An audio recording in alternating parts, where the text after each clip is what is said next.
Hi there, and welcome to our channel. Today, we're going to learn how to review client feedbacks on your Wix Studio workspace. Let's get started.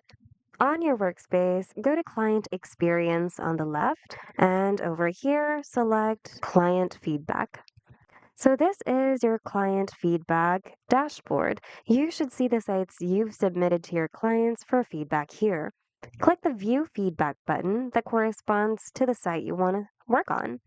You will then be taken to another tab, and here you should see a panel on the right, which contains the feedback your clients gave.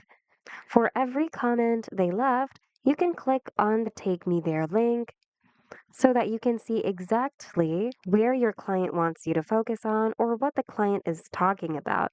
And here you can also input your reply. And once it's resolved, you can hover over here and click the Resolve button. And there you have it. That's how you view your client's feedback.